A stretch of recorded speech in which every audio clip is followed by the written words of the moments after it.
नमस्कार दोस्तों। अ, आपका मेरे चैनल हिंदी ज्ञान की धारा में आपका स्वागत है। आज हम कक्षा 8 के हिंदी के प्रथम चैप्टर लाख की चूड़ियाँ को पढ़ेंगे। लाख की जो चूड़ियाँ हैं उसके लेखक कामता नाथ है और कामता नाथ ने बहुत ही अच्छा यह एक कहानी लिखी है। इस पाठ में लेखक ने ये दर्शाना चाहा है कि वर्तमान समय में मशीनीकरण का प्रभाव निरंतर बढ़ता जा रहा है। हाथ से काम करने वाले कारीगर बेरोजगार होते जा रहे हैं और साथ ही उनके पैतृक यानी पूर्वजों के जो उद्योग धंधे भी समाप्त होते जा रहे हैं और उन हाथ करघा उद्योगों का स्थान मशीनें लेती जा रही है। इसमें अगर इस पाठ का सार देखा जाए तो इसमें सबसे पहले जो लेखक है वो अपने ननिहाल जाना चाहता है, क्योंकि लेखक जब छोटा था तो हर वर्ष अपने स्कूल की गर्मियों की छुट्टियों में ननिहाल अपने मामा के पास जाया करता था और 1-1.5 महीना रहकर आता था। जब वह वहाँ जाता तो उसे वहाँ पर बदलू से एक लगाव हो गया था। बदलू जो कि एक गांव का लाख की चूड़ियाँ बनाने वाला व्यक्ति था, जो कि लेखक को सुंदर सुंदर लाख की गोलियाँ बना के देता था और उसे अपने मामा के गांव के जाने का सबसे बड़ा चाव यही था कि जब वह वहाँ से लौटता तो उसके पास ढेर सारी गोलियां इकट्ठी हो जाती। और वैसे तो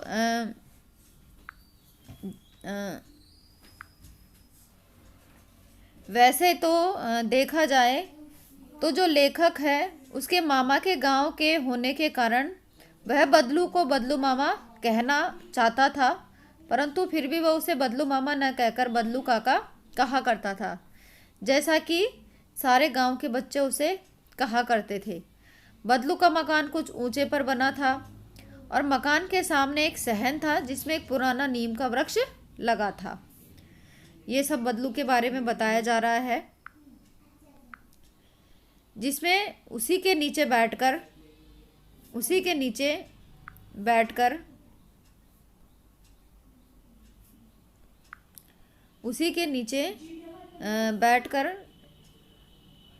बदलू अपना काम क्या करता था। वह लाख की चूड़ियाँ बनाया करता था, जो कि उसका पैतृक व्यवसाय था।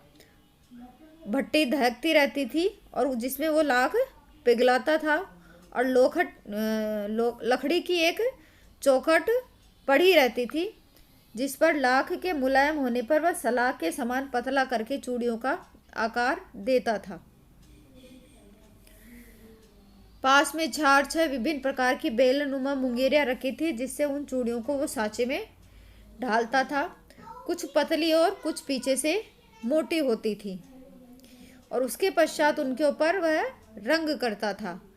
बदलू कार्य सदा ही एक मचिए पर बैठ के किया करता था, जो बहुत ही पुरानी थी और बीच बीच में अपना हुक्का भी पीता रहता था।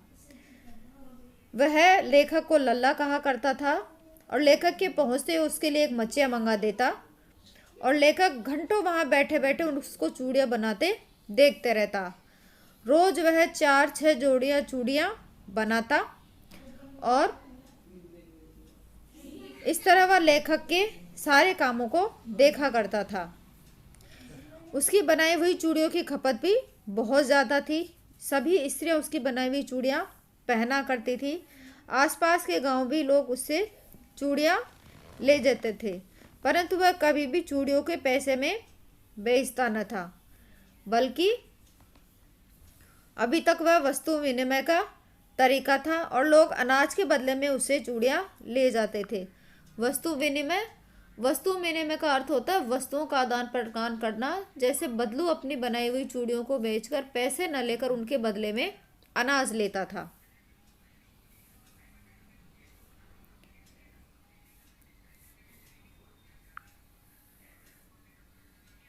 बदलू स्वभाव से, अब इसमें बदलू के स्वभाव के बारे में थोड़ा सा बताया गया है कि बदलू स्वभाव से बहुत सीधा था। लेखक ने उसे कभी किसी से झगड़ते नहीं देखा था। हाँ, शादी विवाह के अवसरों पर वह अवश्य जीत पकड़ जाता था।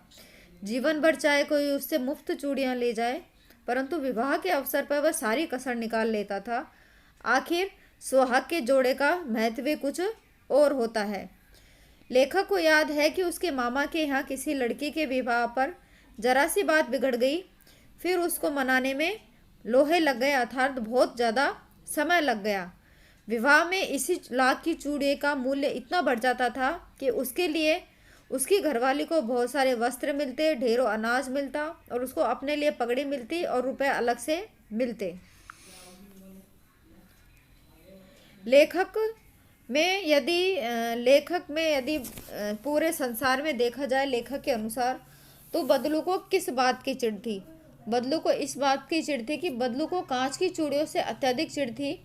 यदि स्त्री को कांच की चूड़ियां पहनते देखता तो अंदर ही अंदर ईर्ष्या से जल जाता और कभी कभी तो दो चार बातें सुना भी देता था। वह लेखक से घंटों बात किए करता था। कभी कभी उसकी पढ़ाई के बारे में पूछता, कभी उसके घर के बारे में और शहर के जीवन के बारे में। और वह उत्सुकता से पूछता कि शहर में तो सभी कांच की चूड़ियां पहनते हैं, वहाँ वह शहर के बारे में उसकी एक अलग सोच थी। वो कहता कि शहर की बात और है लला, वहाँ तो सब कुछ होता है। वहाँ तो औरतें अपने मर्द का हाथ पकड़कर सड़कों पर घूमती हैं और फिर उनकी कलाइयाँ भी नाजुक होती हैं। लाख की चूड़ियाँ पहने तो उनकी कलाइयों में मोच आ जाए। कभी कभी बदलू उसकी लेखक की अच्छी खासी दारी भी करता। जिन दिनों उसकी गाय के दूध होता वह सदा मेरे लिए मलाई बचा कर रखा, और आम की फसल में तो रोज उसके यहाँ से दो चार आम खा जाता। परंतु इन सब बातों के अतिरिक्त वह मुझे अच्छा लगता कि लगभग रोज ही वह मेरे लिए दो चार लाख की गोलियां बना देता। पर काफ़ी दिनों बाद जब मैं मेरे पिता की शहर में बदली हो गई तो मैं लंबी अवधि तक अपने मामा के गांव जा न सका, और जब 8 वर्षों बाद गया तो वहाँ बहुत कुछ बदल गया था। मैं भी बड़ा हो चुका था, लाख की गोलियों में मेरी रुचि नहीं रही, और गांव में होते हुए भी मुझे बहुत दिनों तक बदलू का ध्यान न आया। मैंने देखा कि गांव की सभी स्त्रियां कांच की चूड़ियां पहने हैं। विरले का मतलब बहुत ही कम हाथों में मैंने लाख की चूड़ियां देखी। उन लाख की चूड़ियों को देखकर ही लेखक को अचानक बदलू का ध्यान आया, और बदलू का ध्यान आते ही जब बदलू का ध्यान आया तो मैं घूमते घूमते उसके घर चला गया। बदलू वहीं चबूतरे पर नीम के नीचे एक खाट पर लेटा था। मैंने बदलू काका से बात की और उसकी खाट पर बैठ गया। उन्होंने मुझे पहचाना नहीं और देर तक मेरी तरफ देखता रहा। लेखक ने कहा, मैं हूँ जनार्दन काका, जिसे आप गोलियां बनाकर देते थे। लेखक अपने स्मृति पटल पर अतीत के चित्र उतार रहा था, याद करने की कोशिश कर रहा था। और उसके पश्चात जब मैंने लेखक से पूछा, काका आजकल काम नहीं करते हो? तब बदलू काका ने कहा, नहीं लला, काम तो कई सालों से बंद है। मेरी बनाई हुई चूड़ियाँ कोई पूछे तब तो। गांव में कांच का प्रचार हो गया है। उसमें इसकी उसकी दुविधा दिखाई दे रही थी। बदलू के मन की व्यथा स्पष्ट प्रतीत हो रही थी। वह कुछ देर चुप रहा, फिर बोला, मशीनी युग है, आजकल सब काम मशीन से हो रहा है। खेत भी मशीन से जोते जाते हैं। फिर जो सुंदरता कांच की चूड़ियों में होती है, लाख में कहाँ संभव है?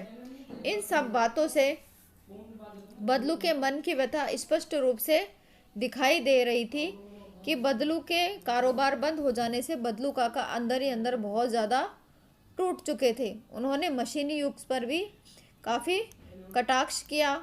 हाँ, उनके अनुसार दिन प्रतिदिन मशीनें मनुष्यों का स्थान लेती जा रही थी, जिसकी वजह से अधिक संख्या में लोगों के कारोबार ठप हो रहे थे। अमीर आदमी अधिक अमीर और गरीब आदमी अधिक गरीब हो रहा था। ये सब बातें कहते कहते उसे खांसी आ गई। मुझे लगा उसे दमा है और उसका शरीर भी ढल चुका था, माथे पर नसें भी उभर आई थी। परंतु मेरे चेहरे के हाव भाव देखकर बदलू काका ने कहा, मुझे दमा नहीं है, फसली खांसी है, यही महीने 2 महीने से आ रही है और 10-15 दिन में ठीक हो जाएगी।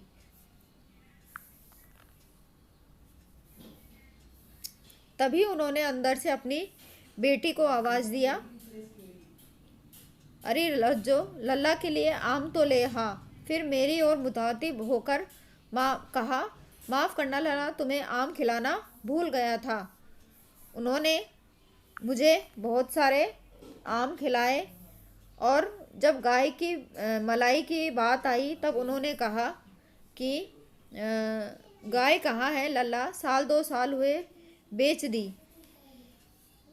इतनी बात कहकर जब उनकी पुत्री रज्जो ने 4-5 आम मेरे अंजुली में लेकर मेरी ओर बढ़ा दिए, तब आम लेने के मैंने हाथ बढ़ाए तो मेरी निगाह एक क्षण के लिए उनके हाथों पर ठिठक गई। गोरी गोरी कलाइयों पर लाख की चूड़ियाँ बहुत फब रही थी।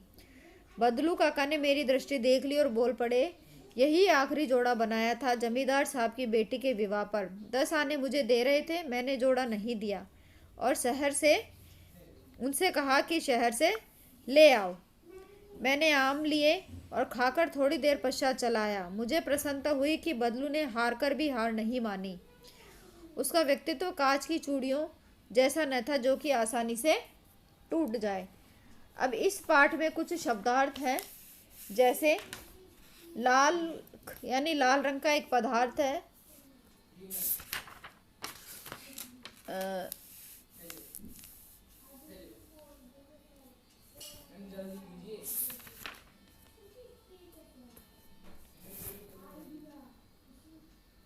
कामता नाथ का जो ये पाठ है, ये पाठ हमें यह शिक्षा दे रहा है कि जो वर्तमान में मशीनीकरण का प्रभाव है उसकी वजह से कितने लोगों के हाथ कट गए हैं और लोगों का जो घरेलू काम धंधा है वह बंद हो गया है और इसकी वजह से जो गरीब लोग हैं वो और भी ज़्यादा गरीब हो गए हैं।